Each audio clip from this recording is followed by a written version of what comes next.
Hello, and welcome to the Business Council of Westchester Member Spotlight. My name is Linda Tyler, and I am the Vice President of Membership and Programs. The BCW is the county's largest and most influential business membership organization, and we're proud to share that we have over 1,100 current businesses who are active members.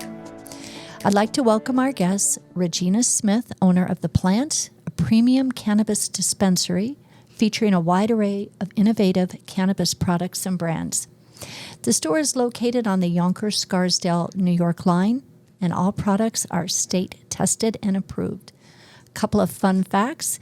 The store is locally owner and operated, no medical card needed to shop, friendly and knowledgeable staff to help guide you and educate you regarding their products, and they have hundreds of products available. I'd like to also introduce Mitch Kulik, the founder and partner of Feuerstein and Kulik, LLP. Feuerstein Kulik? Thank Yes, you. Thank you.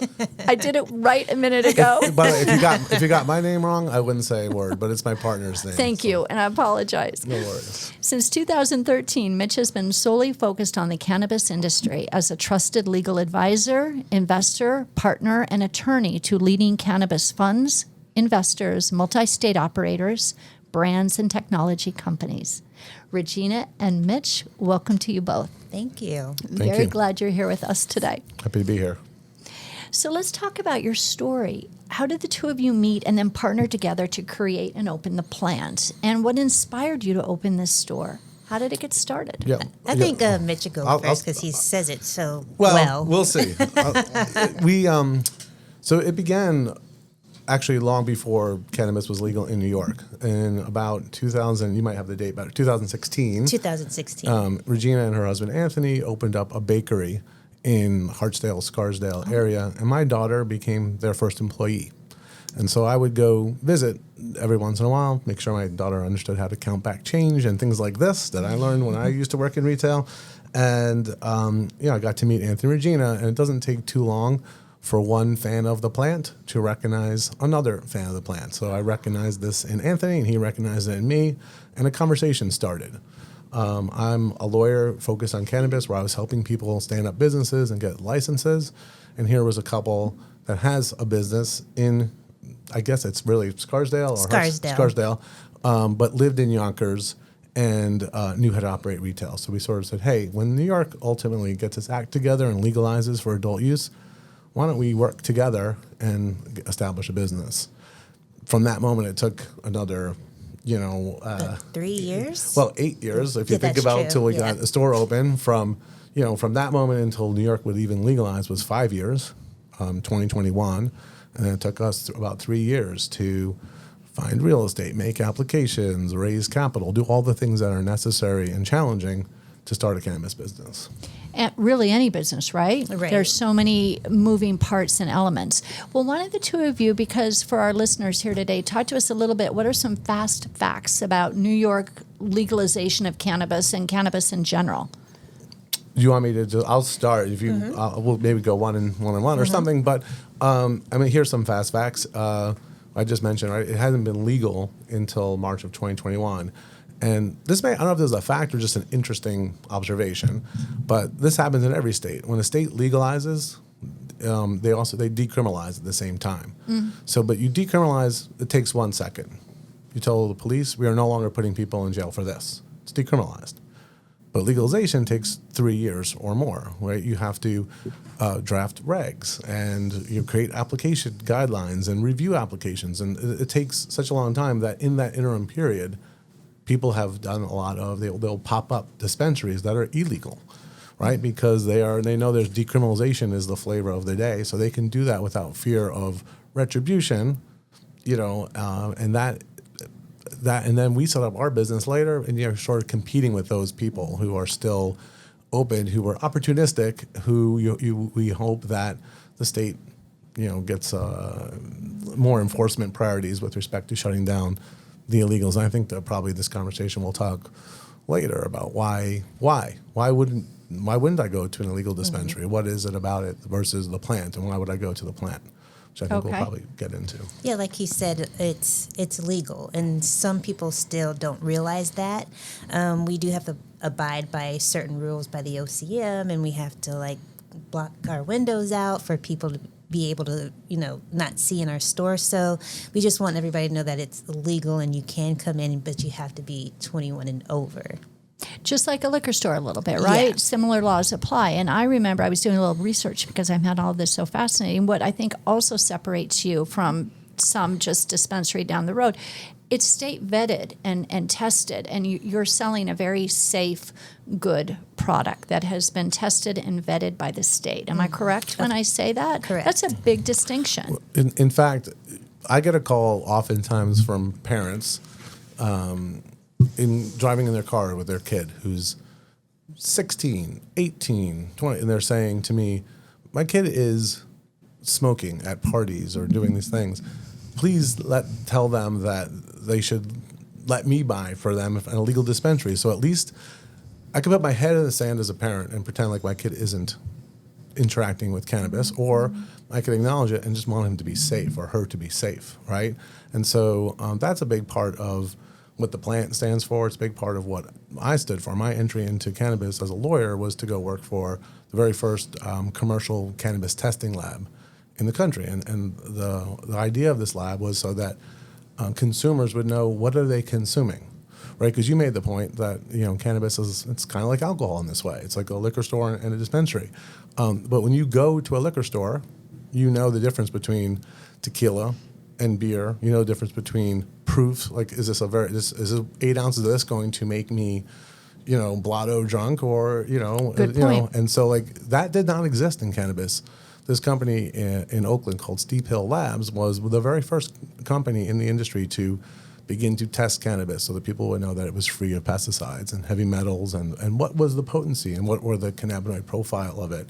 And then when you go to the plant, you're getting all of that you're getting all tested product, and the information is there. So you can, as a consumer, look at it and understand what it is that you're getting and how does it make you feel and what do you want to do next time you come in. A little bit of change, or did that work for you? That's a really good point. And that dovetails into my next question, which is, and this is a broad question, but tell me a little bit about your typical customer. Why are they coming? What are some of their choices? Because cannabis can do a variety of things. Stop me if I'm wrong at any point. Relaxation, energy, creativity, anxiety reduction, pain and inflammation reduction, right? So people are coming in for different reasons. How do you guide them? And tell us a little bit about your typical customer now. Although we have a wide range of customers at any age, a majority of our customers are that 50-plus age. And a lot of the products that they're using, believe it or not, surprising to me, is flower. One of our top products is a brand called Hetty Tree. And a lot of people use cannabis for different reasons. I have an 85-year-old grandmother. She has trouble sleeping, and we give her, edibles so she can rest well. And since she's been using it, she's been sleeping a lot better. Oh, that makes a lot of sense. I think it's interesting. So it's the 50-plus crowd to a certain degree. Okay. Do they tell you why? Just at this point in their lives, they find the benefits as opposed to a glass of wine, having an edible, or using something topical? I think cannabis has just been around for a very long time, and now that it's like legal and you can go out there and, try it even if you haven't before, it's like they're more comfortable doing it because it's like, again, it's tracked, it's tested, and it's trusted now, and it's legal. And it's legal, right? I mean, that is a thing for very important. Correct, right? People, even if they wanted to enjoy the product either recreationally or medicinally, although I'm not suggesting that if someone comes into the plant and says, I can't sleep, what do you have? We can direct them towards, there's a lot of the gummies and the edibles will indicate a certain effect. Oh, this is uplifting and this is sedative and these things, but these are not medical claims, right? This is not FDA.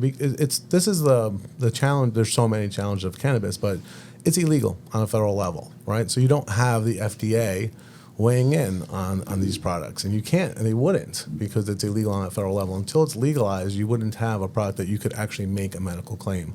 But people can make their own observations about themselves, just like you could in a liquor store. I suspect there are people who go in a liquor store who just want to get drunk, but there might be some people who go and say, I just need a stiff drink before, right between when I get home and before I interact with my kids, my wife, whatever it is.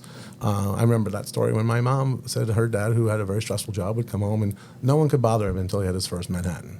And that was his medicine, right? But no one was making medical claims. It's just how so when you come to the store, yeah, the bud tenders are super educated with respect to the products in the store. We just came from last night, a brand activation education event. Anthony, Regina, and I were there. Brand shows up and starts to talk to the people about what it is our brand is, what our brand promise is, what are these different effects and flavors. And they take that knowledge and they were thirsty for it too, which is really fun to see. The staff is so excellent to then be able to convey this information to the customer. You know, someone comes in, wants to know, hey, these are the things. And then that part, it's kind of on that person ultimately to take it and then go, it actually didn't make me sleepy, or it did, or too much, and let me dial it back. Or it's a little self-discovery. That makes sense. It's a little bit of trial and error. Yeah. Right? And things affect people differently. So out of curiosity, I'm going to ask you a question that you probably don't have a tried and true answer for, but I think it's interesting. And this is directed towards you, Mitch, now, because it's about, you were talking about the legalization. So at a state level, I believe there are 24 states in the country where it is legal. Do you see this becoming legally, officially legal throughout the country on a federal level anytime soon? I wouldn't say curious. soon. Okay. Right? So I've been asked this question now. So I've been doing cannabis law for 12 years now, something like this. And people have been asking me for 12 years, when's federal legalization coming? What inning are we in? And I used to say, we're not even in spring training yet. It hasn't begun. But as you point out, 24 states, adult use, that is, I think 38 or more medical, even more these days. So at some point in time, the tipping point will happen, right? It's going to become legal on a federal level. I don't think there's any debate about that. It's just a matter of time, but it's complicated. Then it won't happen fast. I don't see it happening anytime in the next 4 years. Okay, interesting. And a reminder for our listeners, and correct me again if I'm sharing anything that's incorrect, but it's a lot like alcohol. You have to be 21 years old to purchase and consume it. You cannot drive a car and consume it. There are certain places like schools and workplace where you're not supposed to consume it. And you anti-discriminatory. You cannot be discriminated in the workforce or where you live because you consume cannabis. Those are things to remind everyone about. And I'm curious, what is your favorite thing about owning the store? What do you love most about what you're doing? What are some of the challenges? We'll start with the fun part first. What do you love most? The fun part is, not only just meeting new people every day and helping customers, because I really enjoy being around people. And retail has always been my thing as far as a career rise. But also my employees, they're just great. They're passionate about the store, and that's what makes me really happy. If they're happy doing their job, then they're going to be happy serving the customer. And they're very educated, and they know what they're doing. So had a customer come into the store not too long ago and ask one of our bud tenders, do you know what makes you better than the other stores on Central Avenue? And they were like, no. And the customer is like, you. And that is just some of the stories that we get from our employees every day. They're just amazing people. I love that. And I think this is true for any type of business, whether you're a law firm or retail facility or restaurant or whatever, a non-for-profit, it doesn't matter. Everyone has a client or a customer base. So that excellent customer service, that's where businesses live or die, right? You're either going to grow and do well, or if not, then you have to reassess how you're handling your clients. And it sounds like your team is very knowledgeable and they care. You do have a lot of return customers that are coming in, and there's certain things they really love.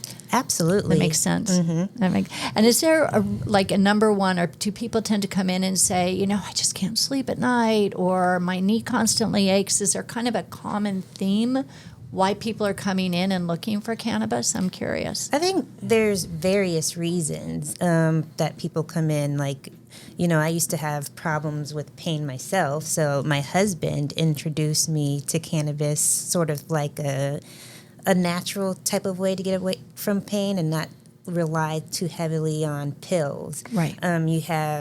We have topicals. When you have like a shoulder pain or knee pain, you can rub that in. Like I said, my grandmother, she has trouble sleeping. We give her edibles. So it's just a wide variety of things that people come in there for. It's not just one thing. Right, and it's also, I would say, it's not just all these medical leaning things. I mean, some people just want to relax, shift their consciousness a degree. Oh, yeah. Right. So that's how I use cannabis. Right. So I work a lot of hours. I have a stressful job. When I come home at night, really, I interact with cannabis primarily on the weekends because I'm always working, and they do not go together. It is not a performance-enhancing substance in this regard.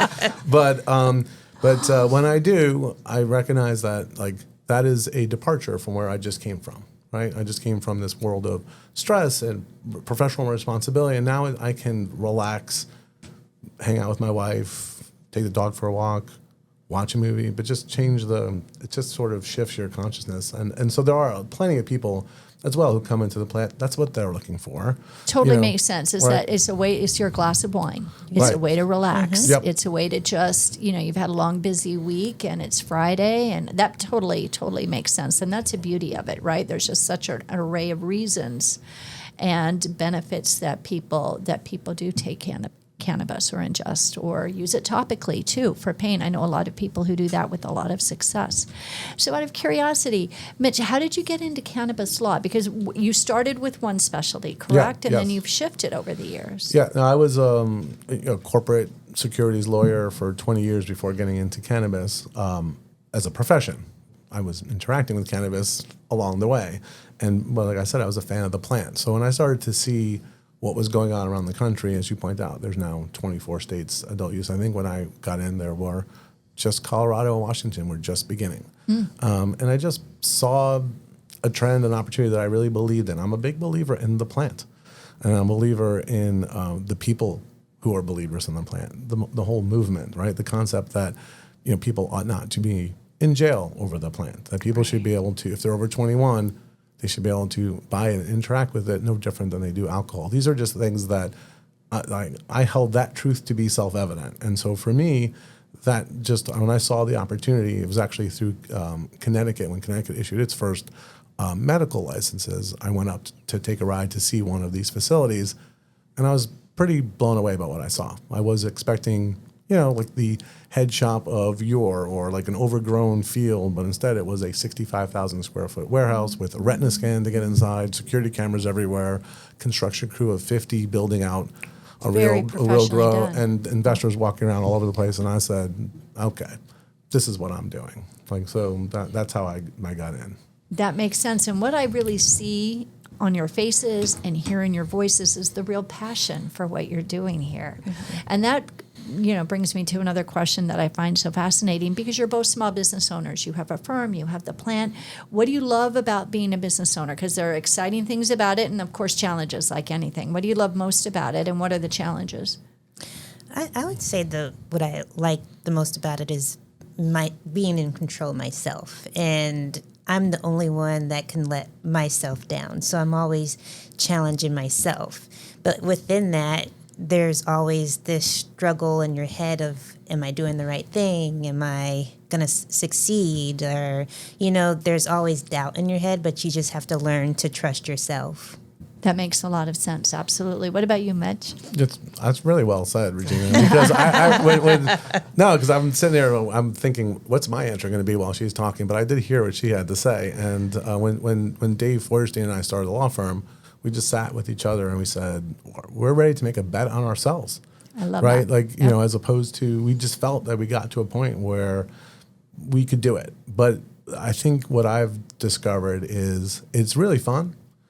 It's really hard, right? It's both hard to run a law firm, and I'm not running the plant. I'm involved in the plant. I'm advising the plant. But running any small business, it's never right. It never ends. Yeah. It's not like you can. I'm jealous a little bit. I love what we do. I'm jealous of some of my friends who have more. No, I don't think anybody has a punch the clock kind of job that much these days. It just doesn't exist with the phones and whatever. But there are people I know in my life who, they're done working at 6 or 7. That's not us. We can't be.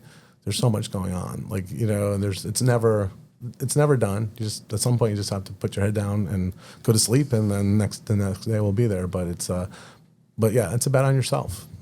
That's so true. And I think as a small business owner or any business owner, correct, you really never turn it off, whether it's vacation or midnight or what have you. And that's a good and bad with email and text and everything else, because you can check all the time and it's hard not to, right? I think for all of us, that's very, very true.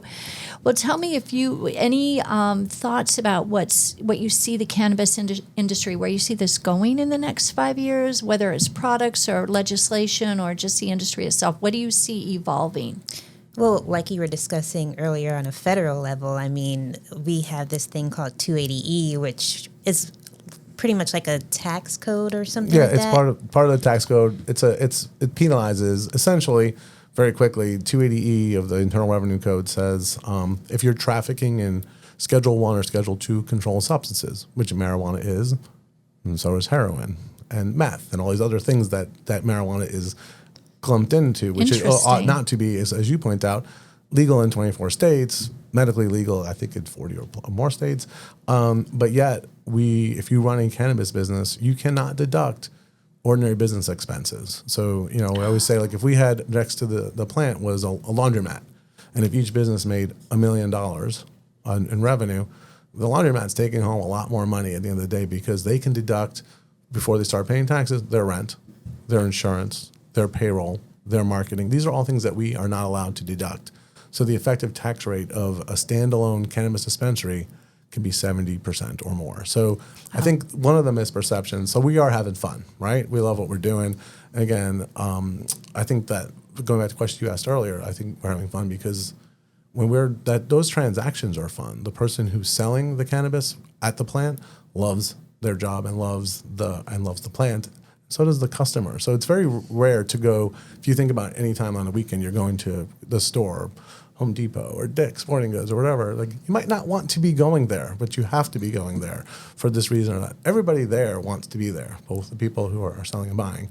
That's a really good point. There's just passion everywhere. Mm-hmm. And what I hear and see is just how much you believe in what you're doing. And it has so many different effects in such a good way for people. And I think that today's podcast, and thank you so much for being here, was also very informative and educational too. Right. I think our listeners will walk away and they've learned a lot.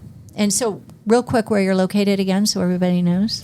2595 Central Park Avenue. And thank you. I like to say, because this whole I knew you were going to across Central Avenue from Party City. Oh, okay. Because people know that they, kind of works anyway. But that's a good landmark. It's a good landmark. It's a good landmark.